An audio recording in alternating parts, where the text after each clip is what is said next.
अस्सलाम वालेकुम, welcome back. तो आज हम बात करने वाले हैं कि forex get rich quick scheme.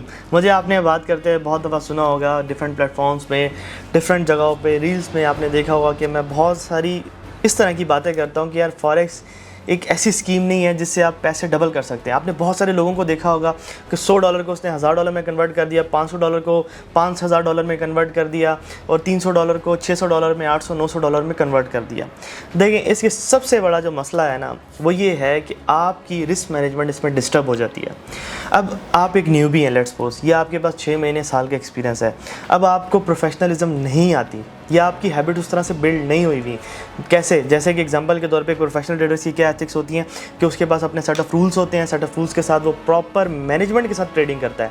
उसकी मैनेजमेंट क्या होती है कि वो 1% पर ट्रेडर्स लेगा या 2% या 3% जो भी होगा वो फिक्स्ड होगा, ठीक है। उसके बाद उसके एंट्री एग्जिट के रूल्स होते हैं, उसके स्ट्रेटजी के सारे रूल्स, वो मुझे इतना डीप में जाने की ज़रूरत नहीं है, लेकिन प्रॉपर मैनेजमेंट के साथ काम कर रहा होता है। ये प्रोफेशनल ट्रेडर होता है। अब एग्जाम्पल के तौर पर आपके पास ये एक्सपीरियंस नहीं है, तो आप क्या करते हैं कि आप इन लोगों को देख के इंस्पायर होते हैं। फिर क्या होता है मैं आपको बताता हूँ। आपके अंदर होंगी bad habits build. Bad habits कैसे बिल्ड होंगी? जैसे लेट्स सपोज आपके पास है जी, मैंने $500 मेरे पास हैं जमा पूंजी, या मेरे पास $500 इन्वेस्टमेंट के लिए है, उससे मैंने $5000 बनाने हैं विद इन अ मंथ। अब आपको क्या करना पड़ेगा? सारे के सारे रूल्स ब्रीच करने पड़ेंगे। अब आप खुद सोचें, आपके पास रूल्स ही नहीं थे और आप उल्टा रूल्स को ब्रीच कर रहे हैं। मतलब कि आप सारी की सारी चीज़ें स्ट्रेच कर रहे हैं। एग्जांपल के तौर पे मेरी अगर एग्जांपल देता हूँ कि एक बाजू है मेरा, यहाँ तक स्ट्रेच होता है, अगर मैं उसको थोड़ा ज़्यादा स्ट्रेच करूँगा उसके टूटने का खतरा होता है। ऐसे ही समझ लें कि आपकी बैड हैबिट्स डेवलप हो रही होती हैं और जितनी भी गुड हैबिट्स होती हैं वो सारी टूट जाती हैं। तो बैड हैबिट्स फिर डेवलप होना स्टार्ट होंगी। फिर क्या होगा कि जब आप $500 को 1000 या $5000 में कन्वर्ट करने के लिए जाएंगे, लेट्स सपोज आपने कन्वर्ट कर भी दिया, तो क्या होगा? उसके दरमियान में बहुत सारे फेजेस आएंगे। काफ़ी ऐसी जगह आएंगी जहाँ पे आपके इमोशंस ट्रिगर होंगे और बार बार आपके इमोशंस ट्रिगर हो रहे होंगे, जिसकी वजह से आप जो है एक इमोशनल स्टेट के अंदर चले जाएंगे। आप एक नॉर्मल ह्यूमन से निकल के एक इमोशनल ह्यूमन की तरफ अपना सफ़र तय कर जाएंगे। फिर वो दोबारा रेप्लिकेट होती है। देखें, हम वही बन जाते हैं जो हम प्रैक्टिस करते हैं। एग्जांपल के तौर पे मैं डेली जिम करता हूँ तो मेरी बॉडी बन जाएगी या मसल्स बन जाएंगे और मैं उसी तरह से बनता जाऊँगा, मेरी स्ट्रेस लेवल्स नीचे आ जाएंगे। इसी तरह से इंसान बनेगा। अब वो जो बैड हैबिट्स को बार बार रेपिटेटिव वे में फॉलो कर रहा है तो बंदा वही बन जाता है। अगर आप एग्जांपल के तौर पे एक बैड हैबिट्स है, कोई भी छोटी मोटी, आप सिगरेट ही पीते हैं, बैड हैबिट रोज़ करेंगे तो आपकी बॉडी के अंदर वो चेंजेस आने लग जाते हैं। ऐसे ही अगर आप बैड हैबिट्स ट्रेडिंग के अंदर लेके आएंगे तो आपकी जो बॉडी है या आपकी इमोशनल स्टेट है उसको डैमेज कर देगी। फिर आपके लिए दोबारा प्रोफेशनलिज्म की तरफ आना नामुमकिन हो जाएगा। फिर आप पूरी ज़िंदगी इसी चक्कर में चले जाएंगे। मैं ऐसे बड़े लोगों को जानता हूँ जिनकी एज 60-70 साल है, लेकिन वो बेचारे ट्रेडिंग से पैसे नहीं कमा सकते और वो उसी स्टेट के अंदर हैं, फंस गए हैं। क्यों? क्योंकि उन्होंने इतनी ज़्यादा रेपिटेशन उस चीज़ की है कि वो वही बन गए हैं, ठीक है। अब एग्जांपल के तौर पे आपने देखा होगा कि हमारे जो बाप दादा थे, मैं अपने वाले साहब की स्टोरी सुनाता हूँ कि उन्होंने जो ज़िंदगी में उनके जो रूल्स थे ना, जो प्रिंसिपल्स थी, वो उनसे हटते नहीं थे। जब आपकी वो बिल्ड हो जाती है ना तो उससे हटना बहुत मुश्किल होता है। और एक यंग बंदे की और एक बड़े बंदे की सोच में बड़ा फ़र्क होता है। क्यों? क्योंकि उसने एक एक्सपीरियंस लिया होता है और उसके सेट ऑफ रूल्स बने होते हैं। वो कहता है बस ठीक है, यही है ज़िंदगी। लेकिन एक यंग बंदा, उसकी बड़ी डिफरेंट स्टाइल होता है ज़िंदगी को देखने का। जैसे एग्जांपल के तौर पे 50 साल के बंदे को आप अनस अली की जाके वीडियो दिखाएं कि यार ये बंदा ये दिखा रहा है, वो हंसेगा। आप यही 20 साल के बच्चे को, 15 साल के बच्चे को दिखाएं, वो उससे मोटिवेशन लेगा कि मैंने भी अनस अली बनना है, ठीक है। अब उसको पता नहीं अनस अली बना कैसे है। क्यों? 50 साल के बंदे को पता है कि अनस अली कैसे बना है, ठीक है। तो ये डिफरेंस है कि आप बैड हैबिट्स जब आपके अंदर आ जाती हैं, क्योंकि देखें $500 हैं, $500 में आपको ओवर रिस्किंग करनी पड़ेगी, तब जाके $1000 बनेंगे। अगर आप let's suppose proper risk manage करते हैं तो पर मंथ आप 10 से 15% मैक्सिमम निकाल सकते हैं एवरेज में, ठीक है।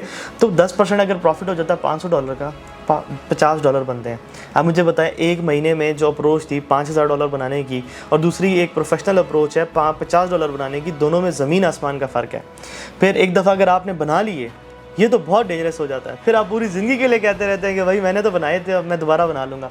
जैसे वो 3 पति वाली स्टोरी थी, आपने वो प्रॉपर वो पिछली वाली पॉडकास्ट देखी हो जिसके अंदर मैंने ट्रेडिंग की रियलिटी बताई थी कि एक लड़का था, उसने एक दफ़ा 7 के 9000 को 55-56 में कन्वर्ट किया। उसने सारी ज़िंदगी उसी के अराउंड वो रिवॉल्व कर रहा है कि हर किसी से पैसे उठाता है। मैंने वो किया था ना तो मैं कर सकता हूँ, मैंने वो किया था ना मैं कर सकता हूँ। क्यों? उसके जहन में बैठ गया।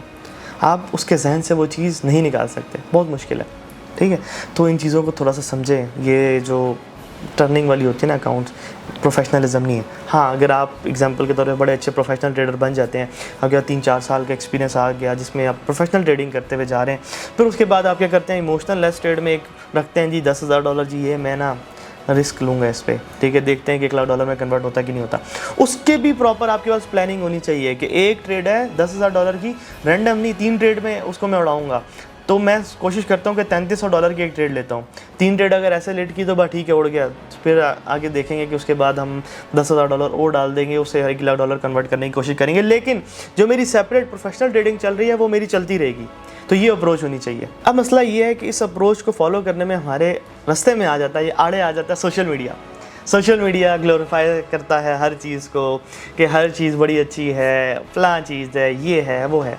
उसकी वजह से क्या होता है सर, हमारे अंदर वो चीज़ें, जैसे कंटेंट भी कंज्यूम जो करते हैं ना, वही हम बन जाते हैं। अगर मैं डेली किसी फैमिली व्लॉगर को देख रहा हूँ तो वो कंटेंट मेरे अंदर कंज्यूम हो रहा है, कहीं ना कहीं मैं उसको मानने लग जाऊँगा कि ठीक है वो काम ठीक है। तो कोई गलत काम भी ठीक बनने लग जाता है जब आप उसको बार बार कंज्यूम करते हैं, ठीक है। अब सोशल मीडिया के अंदर क्या है, गाड़ियाँ हैं, ये है, वो है, फलां, लेकिन उनके पीछे की रियलिटी क्या है, वो सारा प्रमोशन के पैसे होते हैं, ठीक है। अब एग्जांपल के तौर पे मैंने 1 मंथ अपना IB लिंक प्रमोट किया था। मैं आपको जेन्युइन रिजल्ट्स बताता हूँ अपने, मैं झूठ नहीं बोलता होता। तो मैंने प्रमोट किया था 1 मंथ मैंने अपना IB लिंक, ठीक है, और 1 मंथ में मैंने $7,000 कमाए।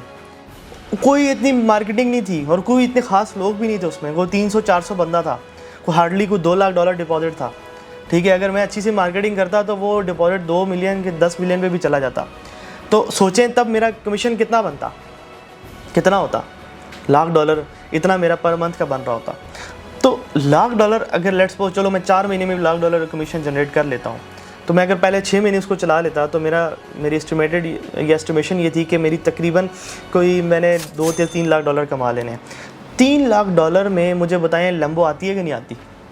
ठीक है, कौन सी गाड़ी रहती है? मैं दुबई में जाऊंगा, रोल्स रॉयस भी मिल जाएगी, सारी गाड़ियाँ। मैं पाकिस्तान में भी रोल्स रॉयस मिल जाती है। आप 5-6 करोड़ रुपए दें, उसके बाद आप महीने के 2-3 करोड़ रुपए देते रहते हैं, मिल जाती है। इसी तरह से आपके बड़े इन्फ्लुएंसर्स लेते हैं गाड़ियाँ। तो हम वो चीज़ें समझते नहीं हैं कि हम कहते हैं कि बस आ रहे हैं, इसके अंदर इतने पैसे हैं कि मेरे पास महीने बाद इतने पैसे आ जाएंगे। उससे क्या होता है कि हमारी एक जो परसेप्शन होता है चीज़ों को देखने का, वो गलत हो जाता है। फिर उससे क्या होता है कि हम एक और चीज़ है, अगर हम ये चीज़ समझ भी लेना कि नहीं ये गलत है, फिर भी हम वो गलती कर जाते हैं। क्यों? क्योंकि हम अपने आप को कंपेयर भी करने लग जाते हैं कि यार उसके बाद इतने पैसे, हम अर्जेंसी क्रिएट हो जाती है कि मैंने अर्जेंटली ये काम करना है। जैसे हमारी लाइफ के अंदर होता है अर्जेंटली बस ये काम करना है, ऐसी अर्जेंसी आ जाती है पैसे कमाने की। उसकी वजह से क्या होता है कि हमसे गलतियाँ होती हैं। जल्दी का काम शैतान का, तो जल्दी में हम आगे पैसे कमाने के चक्करों में ये गलतियाँ कर बैठते हैं।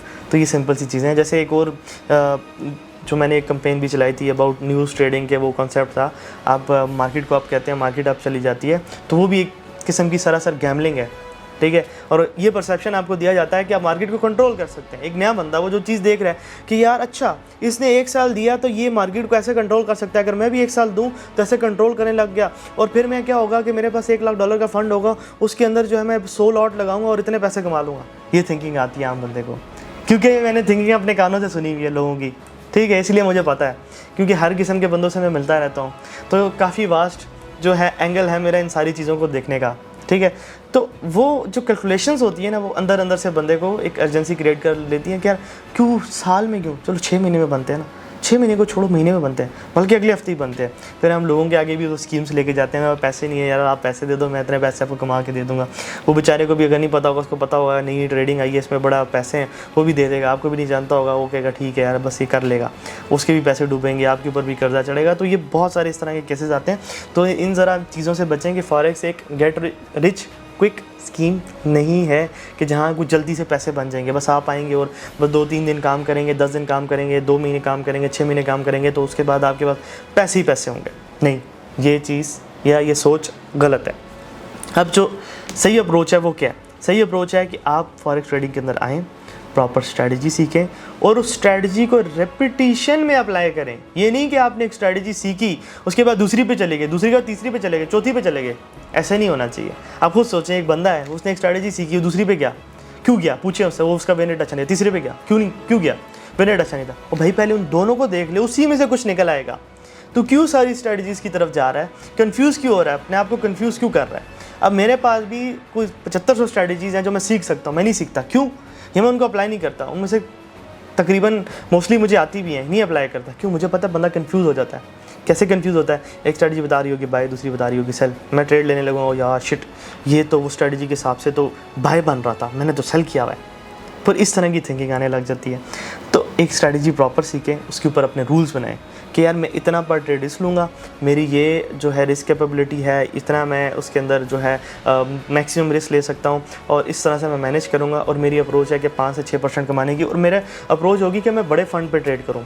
With the passage of time मेरा काम है कि मैं फ़ंड को बढ़ाता रहूँ। तो सिर्फ यही अप्रोच आपको फॉरेक्स ट्रेडिंग के अंदर कामयाब कर सकती है। अगर आप इस अप्रोच से आ रहे हैं कि बहुत जल्दी पैसे बनेंगे, तो सर इस फील्ड को छोड़ें, किधर वो जाके कोई मजदूरी कर लें, इससे बेहतर है। उससे ये है कि आप कुछ ना कुछ बना लेंगे, लेकिन इससे आप कंफर्म है कि डूबेंगे। खैर, उम्मीद करता हूँ कि वीडियो आपको पसंद आई होगी। मिलते हैं नेक्स्ट वीडियो में, तब तक के लिए अल्लाह हाफ़िज़।